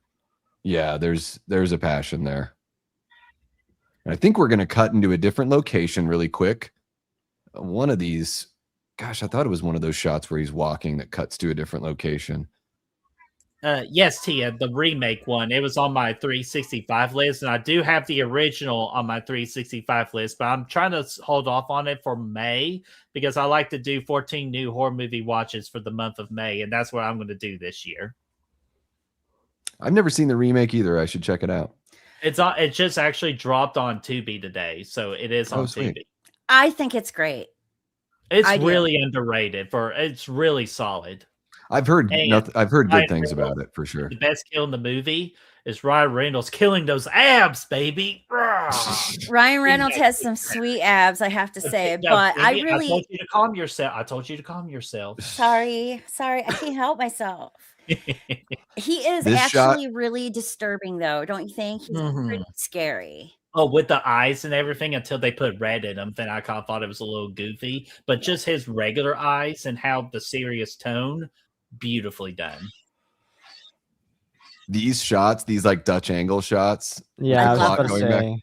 And the sound design and everything. And I think, is this where we're going to get our whoop, whoop, whoop when it goes over the rafters at some point? We get that. You know, there are shots, straight up shots in Hateful Eight that are taken from this movie. So I think that's another really cool feather that Sam Raimi can put in his cap. Like there's a shot like this in Hateful Eight where it's like a reverse sit up that he's doing while holding the camera hanging from the rafters. And there's a shot like that in Hateful Eight. It's the opposite. Chester, you take that back right now. I wonder if you were in movies. This shot here, wiping the camera with the feet, like dude, these guys were rock stars and it's their first movie. That's what's crazy. And what's crazy about some of these directors for their first movie is something epic like this. How in the hell do you ever top it? Same thing with Jordan Peele. One of the famous shots is that camera zoom up right there. Yeah. The shot that made me want to watch this movie. That is it. It's that one. That's the one from A Nightmare on Elm Street, right? Yes. Yeah. Wasn't that a little bit of an inspiration from the Jaws shot with that famous camera shot where they were zooming in on Brody when the child got attacked in the water? It could be, but that is a shot that's very inspired by like Vertigo from Hitchcock. Dude, and there we go. We got the wubs. Ooh. And I was actually about to bring up Hitchcock too, because these particular different style of camera angles, Alfred Hitchcock also was an originator of messing with camera shots. Yeah, I mean, he was definitely, he's like the inventor of, that creative kind of horror vibe. I was getting ready to say, did he just put his hand in hot water? In a mirror, which makes me think that that's where the Matrix got it from. The Matrix. Let me get Destiny up here real quick. Destiny, what's going on? How are you doing? Hopefully all is going well. And Destiny will be joining us for Evil Dead of 2013 with me and Keelinn on March the 15th. But after this stream is over, I'll show you the rest of the schedule for the remainder of this month. But while she's in here, just do a little promo work. And we're about to reach our conclusion because we got about 11 minutes left. Yeah, the movie, an hour 25. The movie hums too, right? Like it's still got a setup. It's still slow burn enough for the kind of movie it is without being too slow. And then, man, once the shit hits the fan, this is fucking relentless. Like that's what I love about Evil Dead as well. And I think the 2013 one hits the style of this movie is what the 2013 movie replicates. It's got a similar tone and it's got the same, like, dude, once it starts going downhill, like you're not getting no breaks. Sorry. Like it's going to be shitstorm after shitstorm after shitstorm. And here another, what I was going to say, Brett, you were saying like a first film, thing, by the way, where like the stuff comes off of that metal and it's on its hands, because I did kind of notice his hands were a little silk. It's one of those shots where you see it a little bit. I can't remember if it's that one or not, but here I got that backwards. I thought it was in the 1987 one. It might be. It might be spray paint it because they couldn't find one exactly the same. Yeah, it might be. Again, Ash has had a really rough night in this movie, so like I just gotta let him have it. And he's grown a lot. That's a really inventive first person gunshot right there. That is straight up like mounted camera mounted gun on camera shot. Very cool. Very video gamey, you know, like modern video gamey. And that shot right there, I love how the blood just spews out of the face like that. Great practical effect work. Yeah. The sound effect when Scotty sits up, dude, this movie is just coming at you. It's like a nightmare. It is like, it's amazing. Oh my God. And the book kind of catching. Coming. Yes. It just keeps coming. But what I was going to say, Brett, because you were saying something about, you know, with Jordan Peele breaking out with his very first movie and everything, but we knew who Jordan Peele was. Like, and it's a more of a, like, when I think about something like Evil Dead, this movie takes so many chances and it's so wild. It's crazy that Sam Raimi found mainstream success and this is his first thing that he did. Right. He's going to pull that stick out. Oh, that is so gross. That and the eyes and there. It's just with me. I said it. I think I said something like not to me streams the back. I said anything with eyes and just anything with the mouth with teeth. I always cringe. Yeah, but that's why I went like teeth this. and fingernails. Yeah, I can't stand the eye stuff. Is a good one too. What, dude? The eye one in Halloween Kills. Yes. And you actually see the eyeballs pop out. I'm like, that's straight up. I love seeing that kind of Evil Dead inspo. Yep. And Bobby, what's going on there, Bobby? How are you doing? Bobby. I love this. The visual storytelling here. They don't over explain anything in this movie. I like that the lore is sort of open. You know, this movie. I'm sorry, guys. This is just I'm like so in my happy place when the Evil Dead is on. No, you're like me. You're like me with Twin Peaks. Or David Lynch movies. I could go on and on and on about David Lynch and Twin Peaks, and I don't have as much knowledge with this one. I need the Bobby the Necrocomic-Con. That's what I need to do. Oh, I want one and too.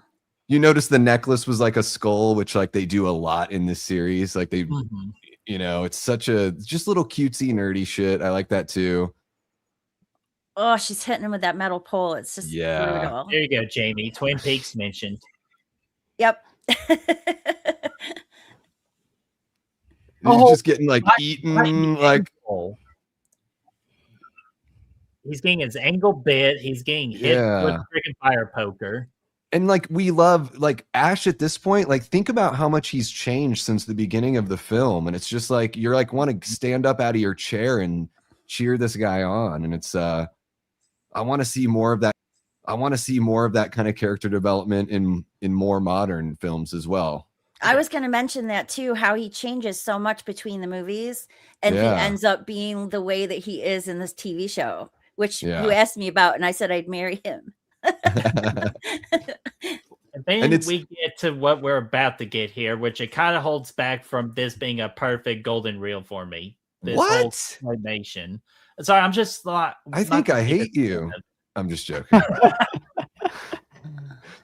Brett, this is, I mean, we know it's claymation. Look at how good it is. I know, but I'm giving it a fair chance. Oh, this is claymation? Yes. Okay, looks, okay. Like, I get it. It doesn't look it doesn't look like real life, but I love the artistry. I don't mind that I know it's fake. Right. I love the way it looks. Okay. And then especially, I'm not. No. I'm like, you gotta remember, I watched this movie for the first time like maybe 5 years ago. So now I'm like with a fresh mind and everything. I could probably dig that scene now. Well, and imagine if, I know it's very costly to do this kind of stuff, but whenever you see like stop motion in film now, they've gotten better at it, just like everything else. And it takes a lot of time, and there's probably not many people that do it. I would love to see something like this whole scene in a modern movie. Yeah. Is that what it is? That looks nasty. It's Garmonbozia. And then if you'll know what I'm talking about, if you know what Garmonbozia is. You can at least throw some parsley on it to like brighten it up a little bit. I love that the movie's like, no, we're not even close to finished, guys. Sorry.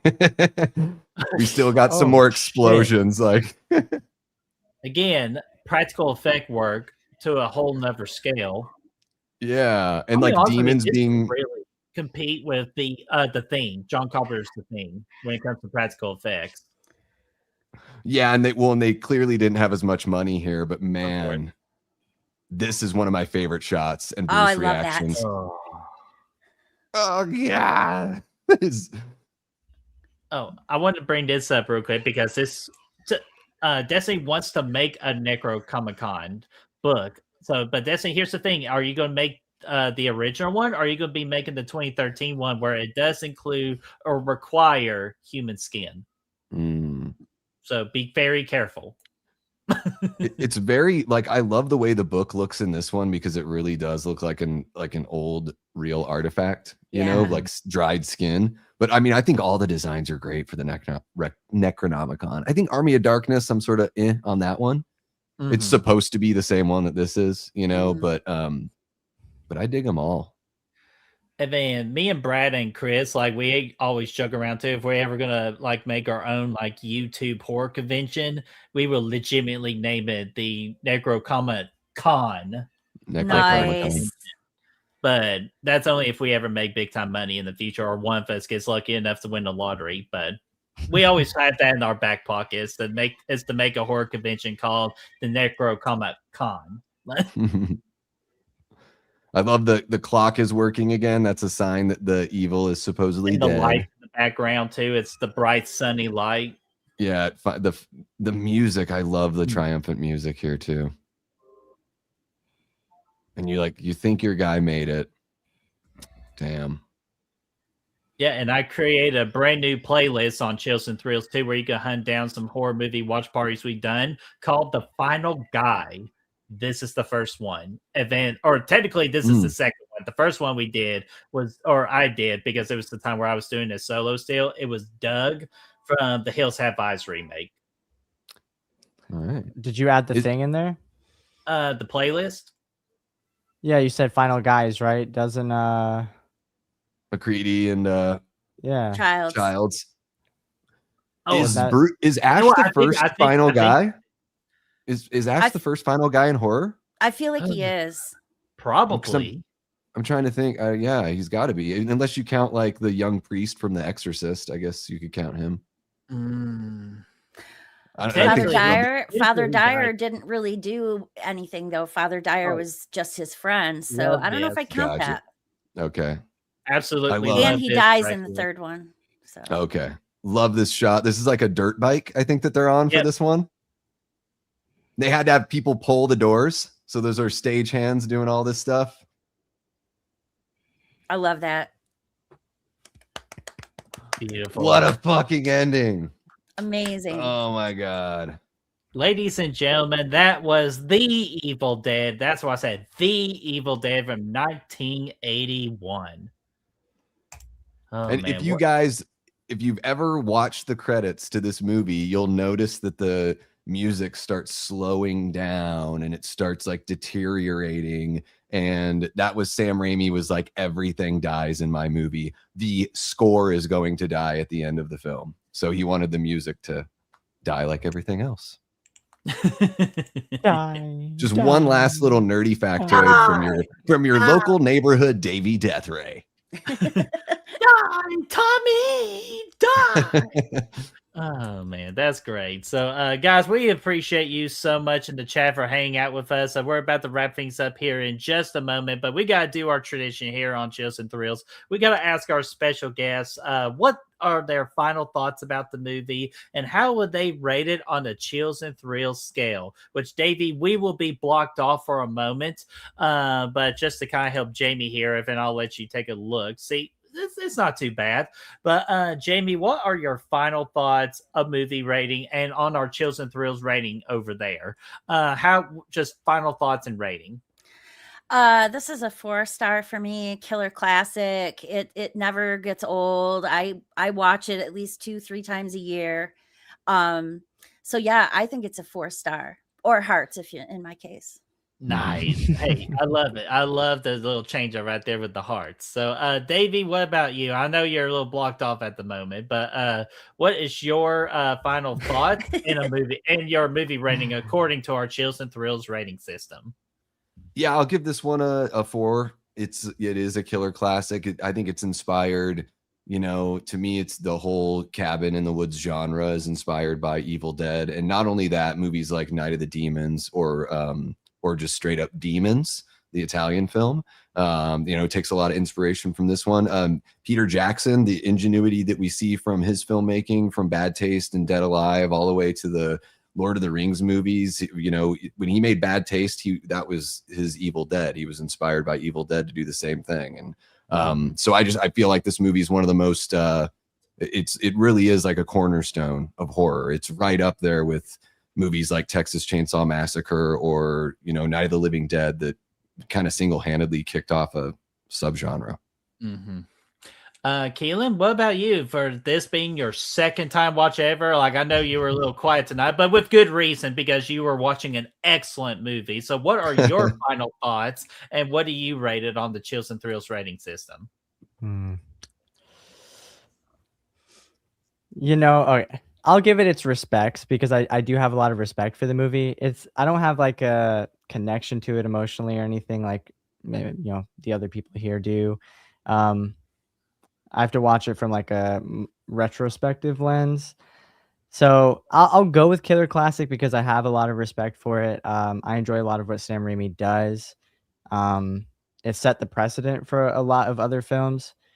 So just like on a grand scheme, I'll go with Killer Classic, but my own personal feeling on it, I'm going to go with a 3-star. Okay. Yeah, but I'll just leave it at that. I do think it definitely deserves its flowers tenfold. So. Yeah, no, absolutely. I will absolutely give this the Killer Classic because again, it just sets such a standard in the horror genre, and not only that, it actually created the cabin horror genre. Or if it didn't, it really just elevated it to a whole nother level. Where after this one, you get to see a lot more movies in the future get a cabin setting horror movie like Cabin Fever or The Cabin in the Woods. Just so much more on that. But Evil Dead or The Evil Dead does it the absolute greatest. So I give it that solid Killer Classic. No doubts in my mind. And what a Killer Classic is that it is this one slice in every way. A top tier fright fest and an essential watch. And I definitely agree with I always love that last sentence right there. It is an essential watch for any upcoming horror fan or just a horror fan that just really is digging to the mythology of the world of horror movies. So I absolutely love The Evil Dead, and I'm glad we had a great kickstart to Cabin Creeps to start out this month of March. Yeah, it is a fright fest because it's, whether or not you're afraid of being sexually assaulted by the trees when you go on walks, or you have a fear of pencils, or maybe you have an irrational fear of milk. It's, there's something scary for everyone. Baby. I know. You will like wince away. It's great. It's great. So, all right, let's do some little like promoting here of what you all got coming up. Jami, do you have anything coming up? Not particularly, but I do want to get back started on my channel. I know I keep saying it, but you guys got to understand, I after the stroke, it was really hard for me to, come back from that. Plus, Right. I'm fighting another illness that I'm going to be fighting for the rest of my life. And it does make me awfully tired. So it's That's hard for me to understandable. get the motivation, to come back. Right. But I do want to. So keep watching my channel, guys, for that one time where I come on and say surprise, because that's how I'll do it. Nice. So, but Davey, what about you? What you got coming up? Anything coming up? Yeah, so tomorrow for my channel members, I started a horror movie club this year, and it's so we dive in like a book club and we talk about like the thematic elements, and we watch the movies independently and everything, and it's more of a discussion. So we're going to be talking about Scream 7 and how that thematically fits in with the other entries, how it does things different, all that stuff. We're going to get nerdy. So that's the members only. And then I think on Tuesday, I'm going to be over there on Fachi's and Drum Dums with you, Brett.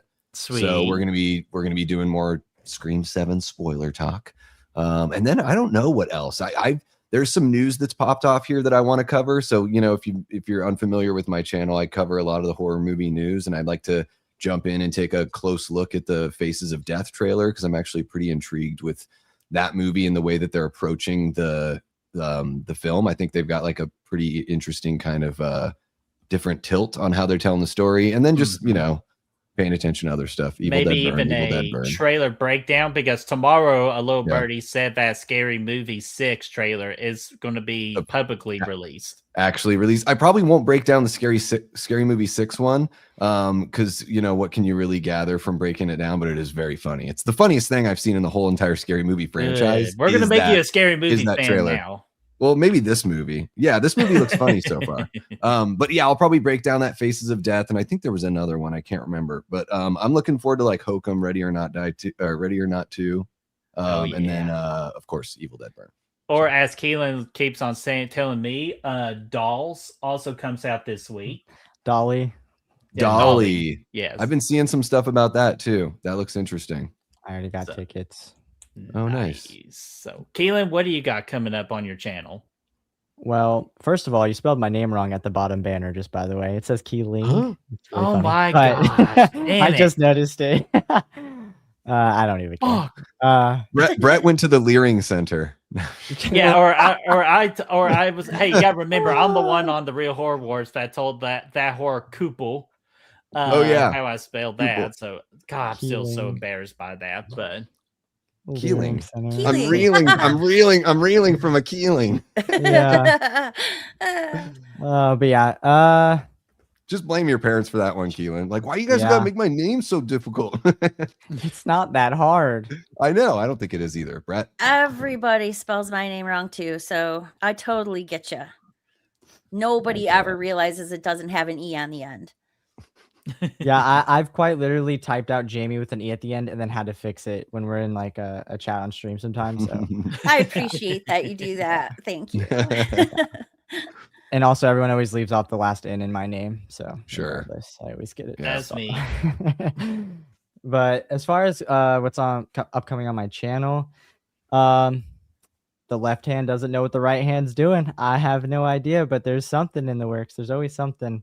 It just takes me time because I'm working a lot. But I know for a fact I'll be here every Sunday, 8 p.m. Eastern on the Chosen Thrills YouTube channel to at least do these with you guys.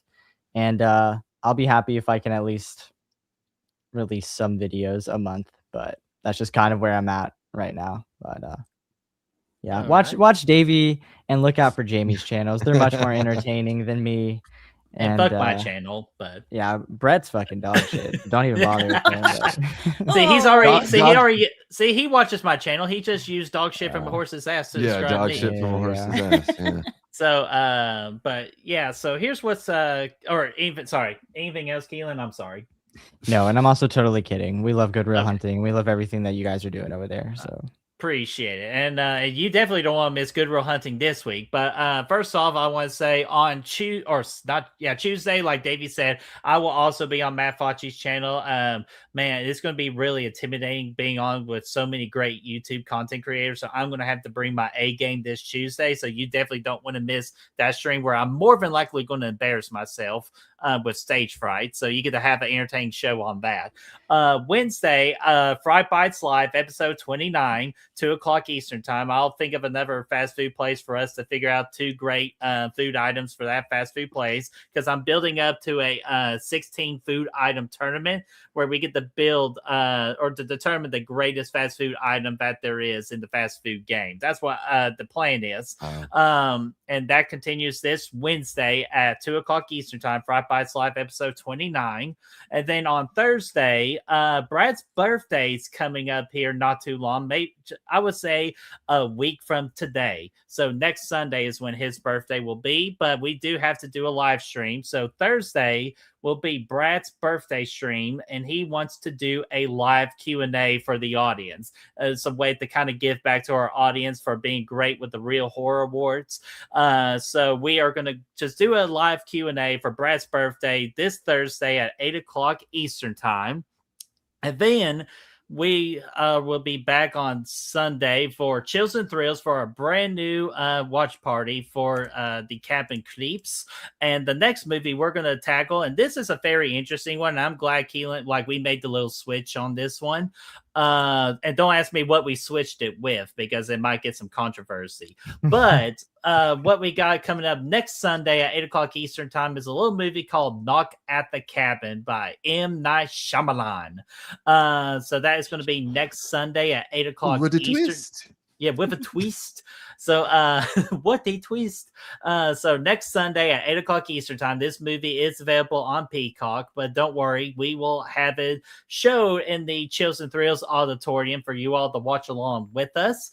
And then on March the 15th, we mentioned earlier that Destiny will be our special guest for Evil Dead of 2013. So that's going to be a lot of fun.